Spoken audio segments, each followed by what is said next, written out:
Right now at this hour, you can help honor those who have fought for our country. This is our Honor Flight Telethon. Volunteers are ready to take your call and donation. The number to call, 303-577-2080, 2080. Yeah, as far as the phone lines, you have 3 more hours. They're open until 7 tonight, but you can also use the QR code right there on your screen to donate online. We're going to be checking in on the telethon throughout the newscast. First at 4, vandalism at City Park. Denver Parks Department spent much of this morning cleaning up racial and homophobic slurs spray painted on the park's new playground. Much of that vandalism is gone now. But as 9 News reporter Jaleesa Irizarry explains, just because the message is gone doesn't mean the frustration is. Sometimes it hurts before it helps. It pains the park department to blast a multi-million-dollar playground. But what was there before aches even more. They don't want to see the children out here coming to a playground and reading those words of hate.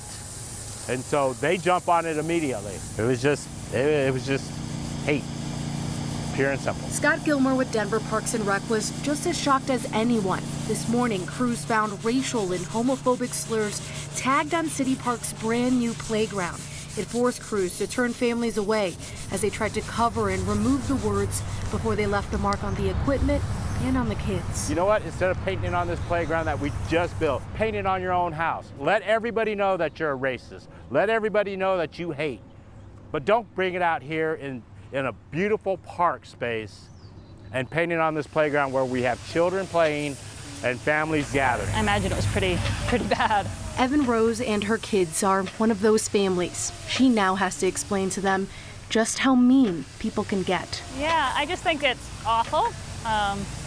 It's a really nice space for everybody, and any sort of graffiti is completely just sad and unwarranted, but especially that type of graffiti, it's just awful. Kids were back on the playground in just a matter of hours. So go play, guys. You guys get to be first on the playground. You're lucky. The words were cleared in record time because in this open space, I've never climbed on this before. There was no room for hate. Leave it at home. Jaleesa Irizarry, 9 News. The Parks Department says it will share photos of the incident to the Denver Police Department's graffiti unit. The department hopes investigators can find a match in their database and identify the culprit. We now know the identity of the person who was shot and killed by Aurora police on Tuesday at the Ranger Motel. This after police say he set fire to a room and was wielding a knife. Police believe that 51-year-old Alan Walker was living in that room. He ended up barricading himself 2 rooms down. When the police tried to get him to come out peacefully, they say he ran towards officers with a knife. Court records show that Walker was on parole for a 2005 attempted murder conviction. Take a look outside. Some clouds starting to build up as we take a look at the skyline of Denver. I-25 moving along pretty steadily at the bottom there. But our weather has certainly seen some spikes both up and down lately. Lots of dark clouds for a while. And I know we have some flash flood warnings to be worried about in Larimer County, Kathy. So another busy day yesterday and today. Yeah, not quite as busy as yesterday, Kim. The activity not as widespread, but it took the storms a little longer to get going. And now that they're going, we have some flooding concerns in Boulder County and Larimer County, the Cowwood burn scar and also the East Troublesome burn scar. We're seeing slow moving thunderstorms move over areas that were hit hard by rain yesterday. And we've seen just enough heating of the day that we've got those storms going now. We do want to tell you there's a flash flood warning that remains in effect for southeastern Larimer County until 6 p.m. Cedar Creek is flooding down to Highway 34, and that's Buckhorn Creek near Masonville. Also, we're seeing the water rising there, and there are some reports that maybe some residents may be stranded due to a debris flow or a debris dam in that area of Cedar Creek. So flash flood warning does remain in effect there through 6 o'clock, and we're monitoring the rain which continues to fall in and around Larimer and Boulder County.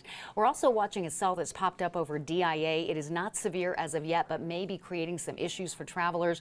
A ground stop potential with lightning in the area, and that storm could reach severe limits, so we're watching that one pretty closely. Storms that are severe up in portions of Morgan County and also Weld County. Tracking off to the east, the potential for large hail and damaging wind is certainly there, and we'll watch as these storms continue to roll toward the Hill Rose area, Akron, and up to Padrone. But again, again back to Denver and DIA.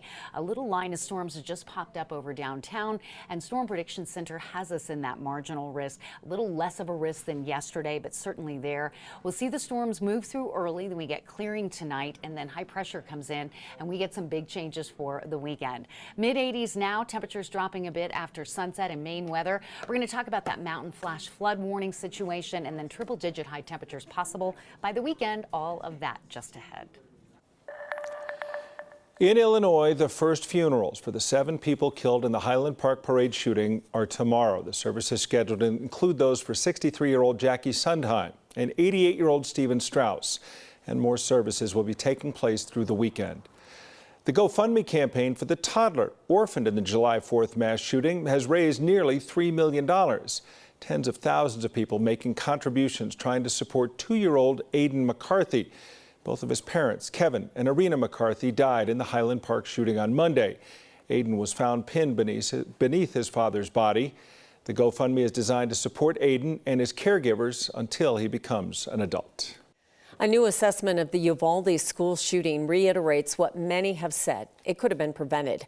This new report digs deeper, looking closely at the police response. And the report was done by the Advanced Law Enforcement Rapid Response Training Center at Texas State University.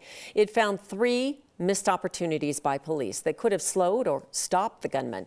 1, it suggests the school was lax about locking doors. 2, it says a school police officer drove too quickly through the parking lot to notice the gunman.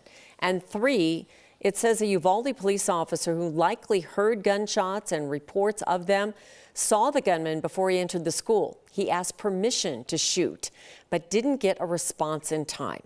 As for what happened inside the building, the report blames a lack of effective command. Clearly, DPS is not giving us the answers that we need. They are running this investigation along with the district attorney's office. The center plans to issue a second part of its report that will assess the leadership behind the law enforcement response. 2 U.S. Capitol police officers now recovering from minor injuries. This after a man threw a Molotov cocktail toward them yesterday afternoon. Police say it was 26-year-old Bernard McCutcheon who was trying to light it as he threw one of the explosives at the officers. This happened about a half a mile from Capitol grounds. McCutcheon now faces multiple charges, including assault of a police officer, possession of a Molotov cocktail, and assault with a deadly weapon. Capitol Police say the officers were treated for minor injuries, and they say there was no indication that this might be related to the Capitol or members of Congress or to any protests at all. The Avalanche will have a new goalkeeper when they start next season. The details behind today's trade and what this means for Darcy Kemper. One of Colorado's greatest golfers has passed away. We'll look back on the life and the legacy of Dale Douglas. And here's another check on our Honor Flight Telethon. Steve Steger is going to tell us much more about what the telethon means and how you can help right after this.